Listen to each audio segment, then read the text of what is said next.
निसर्गात होणाऱ्या बदलांमुळे कधी नैसर्गिक दुर्घटना घडेल याची शाश्वती नसते। त्यामुळे अशा प्रसंगात डगबगून न जाता धैर्याने सामोरं जाऊन मदतीचा हात देण्याच्या दृष्टीने प्रादेशिक परिवहन विभागाच्या लुईसवाडी येथील कार्यालयामध्ये ठाणे महानगरपालिकेच्या आपत्ती व्यवस्थापन विभागाद्वारे NDRF व TDRF यांनी RTO कर्मचाऱ्यांना आपत्कालीन परिस्थितींमध्ये घ्यावयाच्या खबरदारीबाबत प्रशिक्षण दिले। गेल्या काही वर्षाचा अनुभव बघता जिल्ह्याच्या शहरी ग्रामीण भागात पावसाळ्यात नैसर्गिक आपत्तीच्या घटना वाढीस लागल्या आहेत। मात्र या परिस्थितीमध्ये लवकरात लवकर मदत पोहोचत नाही, त्यामुळे जीवितहानी व वित्तहानी मोठ्या प्रमाणामध्ये होते। यासोबतच वाढते रस्ते अपघात, हृदयविकार या घटना बघता लुईसवाडी प्रादेशिक परिवहन विभागातील कर्मचारी आणि अधिकाऱ्यांनी देखील आपले सामाजिक कर्तव्य बजावण्याच्या दृष्टीने आपत्ती व्यवस्थापनाचे धडे देण्यात आले। प्रादेशिक परिवहन अधिकारी हेमांगिनी पाटील यांच्या मार्गदर्शनाखाली ठाणे महानगरपालिकेच्या आपत्ती व्यवस्थापन विभागाद्वारे NDRF व TDRF जवानांनी कर्मचाऱ्यांना प्रशिक्षण आणि प्रात्यक्षिक करून दाखवल्याची माहिती उपप्रादेशिक परिवहन अधिकारी रोहन काटकर यांनी दिली आहे।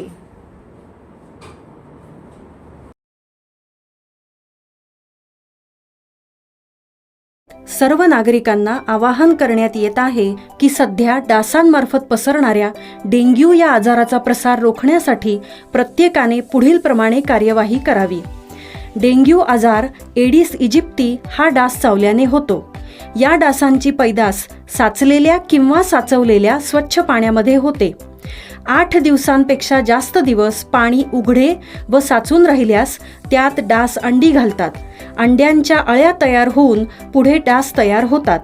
यासाठी आपल्या घरातील पाणी साठे उदाहरणार्थ बॅरल्स, पिंपे, टाक्या, हौद, रांजणे इत्यादी दर आठवड्याला रिकामे करून घासून पुसून कोरडे करून पुन्हा भरावे।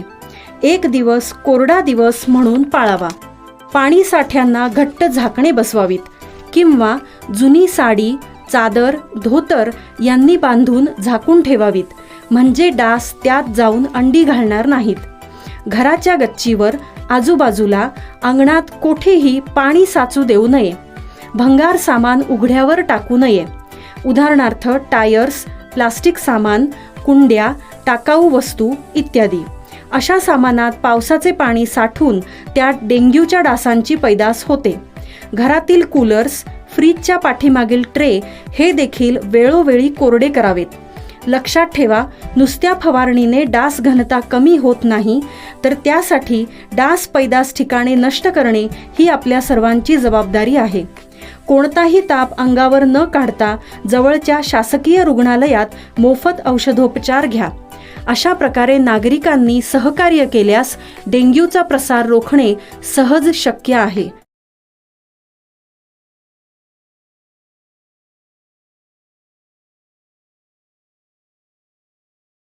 माता भगिनींसाठी मुख्यमंत्री माझी लाडकी बहीण योजनेसाठी अर्ज भरण्याकरिता शनिवार आणि रविवार 6 ते 7 जुलै दरम्यान सकाळी 10 ते सायंकाळी 5 या वेळेमध्ये राष्ट्रवादी काँग्रेस ठाणे मध्यवर्ती कार्यालयामध्ये 2 दिवसीय शिबिराचं आयोजन केल्याची माहिती प्रदेश प्रवक्ते ठाणे व पालघर समन्वयक ठाणे जिल्हाध्यक्ष आनंद परांजपे व प्रदेश सरचिटणीस अल्पसंख्याक निरीक्षक नजीब मुल्ला यांच्या मार्गदर्शनाखाली हा उपक्रम सुरू आहे। माता भगिनींसाठी मुख्यमंत्री माझी लाडकी बहीण योजनेकरिता अर्ज भरण्याकरिता महिलांची मोठ्या प्रमाणामध्ये गर्दी होत आहे। अनेक त्रुटी महिलांना भेडसावत आहेत, अनेक शंका महिलांकडे उपस्थित होत आहेत। महिलांची होणारी धडपड आणि धावपळ लक्षात घेता ठाण्यातील राष्ट्रवादी काँग्रेस ठाणे मध्यवर्ती कार्यालयामध्ये ठाणे पालघर समन्वयक ठाणे जिल्हा अध्यक्ष व प्रदेश सरचिटणीस अल्पसंख्याक निरीक्षक नजीब मुल्ला आणि आनंद परांजपे यांच्या मार्गदर्शनाखाली 2 दिवसीय शिबिराचं आयोजन करण्यात आलेलं आहे। या शिबिराअंतर्गत महिलांना आवश्यक असणारी कागदपत्र काढून देण्यापासून त्याचबरोबर फॉर्म भरणे आणि तो अपलोड करण्यापर्यंतची सर्व प्रक्रिया या ठिकाणी सुरू आहे। येत्या 2 दिवसांमध्ये हा उपक्रम येथे सुरू राहणार आहे। आज शनिवार आणि उद्या रविवार असा 2 दिवस हा उपक्रम सुरू राहणार असून सकाळपर्यंत 500हून अधिक महिलांनी या उपक्रमाचा लाभ घेतलाय, तर उद्या देखील हा उपक्रम सुरू राहणार आहे। त्यामुळे जास्तीत जास्त महिलांनी याचा लाभ घ्यावा असं आवाहन प्रदेश प्रवक्ते ठाणे व पालघर समन्वयक ठाणे जिल्हा अध्यक्ष आनंद परांजपे व प्रदेश सरचिटणीस अल्पसंख्याक निरीक्षक नजीब मुल्ला यांनी केले आहे।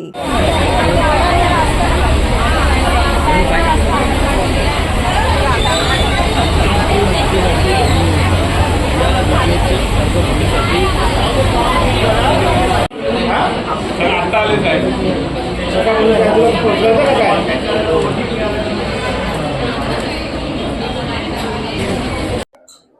राष्ट्रवादी काँग्रेस पार्टी ठाणे शहर जिल्ह्याच्या वतीने जी अर्थसंकल्पामध्ये घोषणा करण्यात आली की मुख्यमंत्री माझी लाडकी बहीण योजना, या योजनेचा लाभ घेण्यासाठी 2 दिवसाचं शिबिर हे राष्ट्रवादीच्या मध्यवर्ती कार्यालयामध्ये आम्ही भरवलेलं आहे.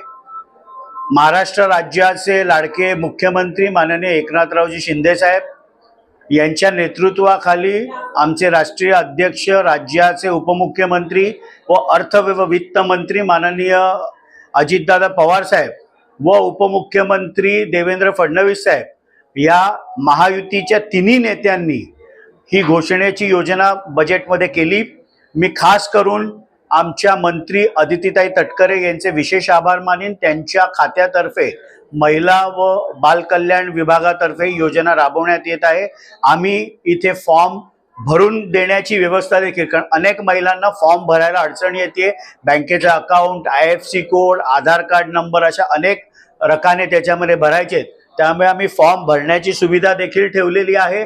फॉर्म तो आम्ही सगळे डॉक्युमेंट्स ओके आहेत की नाही चेक पण करतोय आणि अपलोड देखील त्यांना करून OTP किंवा रिसीट देतोय. राष्ट्रवादीचे आमचे सर्व सन्माननीय नेते अजितदादा पवार, देवेंद्रजी फडणवीस, मुख्यमंत्री एकनाथ शिंदे यांच्या मार्गदर्शनानुसार व अदितीताई तटकरे यांचे मोलाचे मार्गदर्शन मिळाल्यामुळे आज ह्या तिघांचे आम्ही मनापासून आभार मानतो की लाडकी बहीण ही योजना सगळ्या महिला भगिनींसाठी अख्ख्या महाराष्ट्रातून लागू केल्याबद्दल सर्वांचे मनापासून आभार.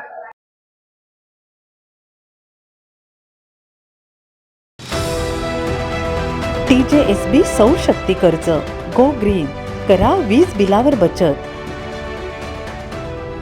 आकर्षक व्याजदर, 84 महिने परतफेड कालावधी, 80% लोन, व्यावसायिक आणि उद्योजकांकरता सुद्धा. अधिक माहितीसाठी तुमच्या जवळच्या शाखेला भेट द्या किंवा संपर्क साधा. 1800-223-466 आणि 1800-266-3466.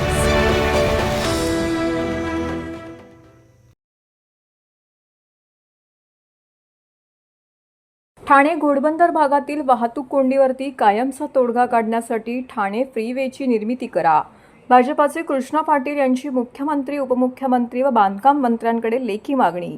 वाढते ठाणे शहर, घोडबंदर रोड व लगतच्या भागातील नियमितची वाहतूक कोंडी सोडवण्याच्या दृष्टीने ठोस पावले उचलण्याची गरज असून घोडबंदर ते ठाणे असा खाडी किनारा ठाणे फ्रीवे बांधून तो पुढे पूर्व द्रुतगती मार्गाला जोडावा, अशी आग्रहाची मागणी ठाणे भाजपाचे माजी नगरसेवक कृष्णा पाटील यांनी शासनाकडे केली आहे.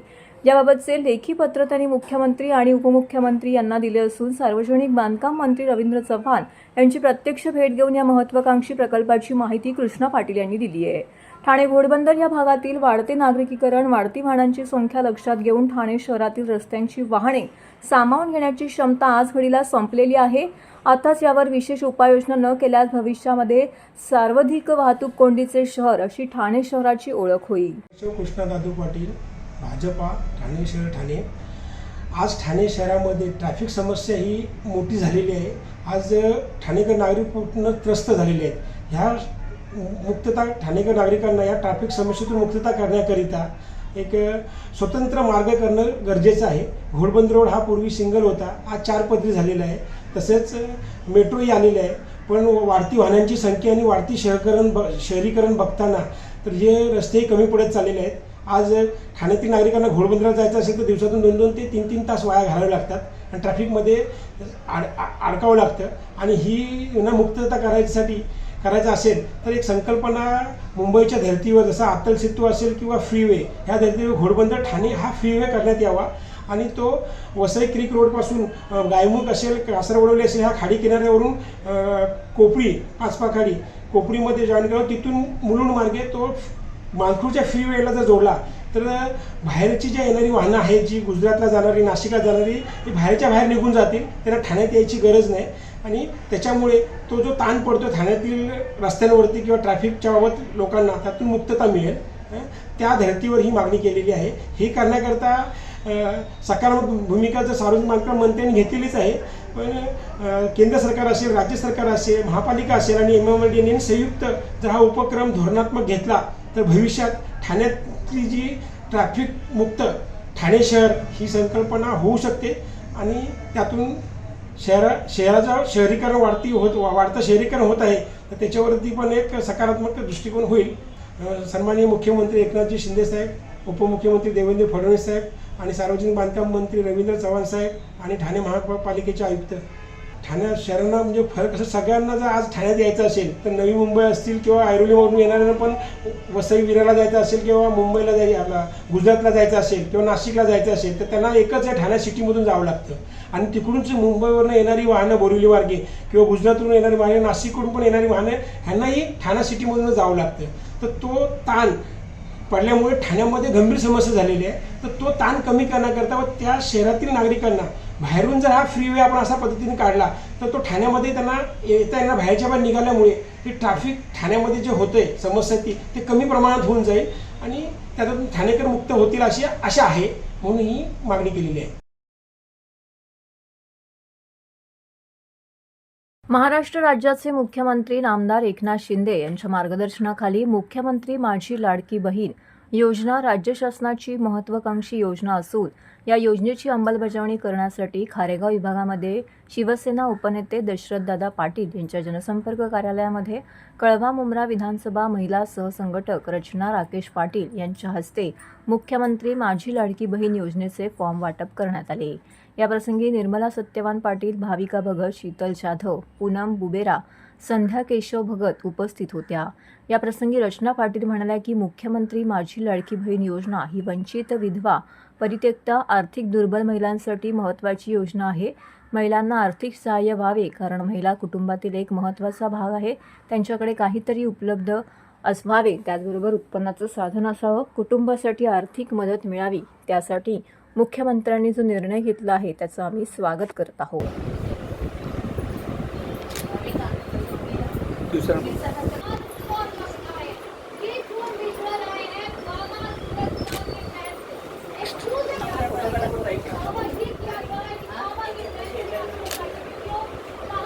आज आपल्या इथे खारेगावमध्ये आपल्या मुख्यमंत्री लाडकी योजना आज फॉर्म वाटप करण्यात आलेला आहे. कार्यक्रम कसा झाला आणि त्या संदर्भात काही सांगा. आपल्या महाराष्ट्राचे मुख्यमंत्री माननीय श्री एकनाथजी शिंदे साहेब यांनी महिलांसाठी अनेक योजना उपलब्ध करून दिल्या आहेत. तसेच आता माझी लाडकी बहीण योजना देखील आता अंमलात आणण्यात आली आहे. 1 तारखेपासून या योजनेचा सर्वत्र लाभ घेण्यास सुरुवात झालेली आहे. आपण खारेगावमध्ये आपल्या ऑफिसमध्ये म्हणजे दशरथदादा पाटील हे शिवसेनेचे उपनेते यांच्या जनसंपर्क कार्यालयामध्ये आज आपण महिलांसाठी या फॉर्म उपलब्ध करून दिलेले आहेत. महिलांनी भरपूर संख्येने इथे येऊन आपल्याकडनं फॉर्म घेऊन गेलेले आहेत. महिलांना आर्थिक सहाय्य व्हावे, तसेच त्यांच्या पोषणमध्ये परत त्यांना कुटुंबातील एक महत्त्वाचा भाग असून त्यांच्याकडे काहीतरी उपलब्धता यावी आणि आर्थिक सहाय्य व्हावे या दृष्टीने मुख्यमंत्री साहेबांनी हा जो निर्णय घेतला आहे या निर्णयाला खरंच आम्ही त्यांच्या निर्णयाचं स्वागत करत आहोत.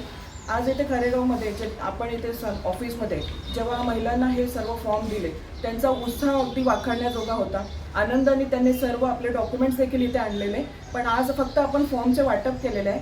या फॉर्मचा जो फायदा आहे तो विधवा, परित्यक्त्या, मुलींसाठी आणि आणखी महिला ज्या खरंच निराधार आहेत अशा, आणि आपण जे आज इथे फॉर्म भरलेले आहेत या अशा महिला आहेत या खरंच गरजू आहेत. खरंच यांना या गोष्टीची गरज आहे. दर महिना यांच्या अकाउंटला जेव्हा 1500 रुपये येतील तेव्हा खरंच त्यांना आर्थिक सहाय्य हे आपल्याकडनं होणार आहे. त्यामुळे या योजनेसाठी आम्ही खरंच साहेबांचे खूप आभारी आहोत. मुंब्रा डोंगर रांगेतील मुंब्रा बायपासवर असणाऱ्या खडीमशीन डॅम येथे काल सायंकाळच्या सुमारास खेकडे पकडायला काही मुलं गेली होती. 300 फूट उंच असणाऱ्या डोंगराच्या मधोमध अशा छोटेखानी डॅमवरती ही मुलं गेली असताना अचानक जोरदार पावसाने सर्वत्र अंधार करून टाकला. अंधार झाल्याने मुलांना परतीचा मार्ग सापडलाच नाही आणि मुलं तिथेच अडकून पडली. त्यांना परतीचा मार्ग न मिळाल्याने तिथेच ही मुलं अडकून राहिली. मुलं अडकल्याची माहिती साधारण मिळताच अग्निशामक विभाग आणि TDRF, NDRFची टीम घटनास्थळी दाखल झाली. तात्काळ मुलांच्या सुटकेसाठी प्रयत्न सुरू करण्यात आले, मात्र डोंगराळ भाग त्यामध्ये मुलं 300 फूट उंच अडकून पडल्याने रात्री 11 पर्यंत 2 वेळा प्रयत्न अयशस्वी झाल्यानंतर गिर्यारोहक योगेश सदरे यांच्या टीमची मदत घेऊन दुसऱ्या बाजूने प्रयत्न सुरू करण्यात आले. सुमारे 10 तासांच्या प्रयत्नानंतर पहाटे 4च्या सुमारास अखेरीस रस्सीच्या साहाय्याने एका मुलाला या ठिकाणी खालून वरती काढण्यात आले आणि हा सुटकेचा थरार संपला. एकूण 5 मुलं यामध्ये अडकलेली होती. 5ही मुलांना सुखरूपरित्या बाहेर काढून त्यांच्या आई वडिलांच्या स्वाधीन करण्यात आला आहे. राष्ट्रवादी काँग्रेस पार्टीचे नेते नजीब मुल्ला यांचे विश्वासू सहकारी तसेच राष्ट्रवादी काँग्रेस पार्टीचे ओवळा माजीवाडा विधानसभेचे अध्यक्ष, सर्वांच्या सुखदुःखात नेहमीच धावून जाणारे तरुण तडफदार नेतृत्व सलीम पटेल यांचा वाढदिवस ठाणे शहरात आनंदात उत्साहात साजरा करण्यात आला. सलीम पटेल यांच्या वाढदिवसानिमित्ताने ठाणे शहर व घोडबंदर परिसरात विविध सामाजिक उपक्रम राबवले गेले. तसेच एनर्जिया जिम, होली फॅमिली शाळेजवळ, हायपर सिटीच्या मागे आनंदनगर, कासरवडली, ठाणे येथे सलीम पटेल यांच्या वाढदिवसानिमित्त महाराष्ट्र शासनाच्या वतीने आधार सेवा केंद्र, महिला व बालविकास विभाग आधार केंद्र यांच्या वतीने आधार नोंदणी, आधार माहिती अद्ययावत, आधार नोंदणी स्थिती व ई आधार, आधार माहितीमध्ये सुधार या शिबिराचं आयोजन करण्यात आलं होतं. या शिबिराचा अनेकांनी लाभ घेतला. सलीम पटेल यांना वाढदिवसानिमित्ताने शुभेच्छा देण्यासाठी सकाळपासूनच विविध क्षेत्रातील मान्यवर, सर्वपक्षीय नेते, कार्यकर्ते तसेच सलीम पटेल यांचे हितचिंतक, मित्रपरिवार, बंधू भगिनी मोठ्या संख्येने उपस्थित होते.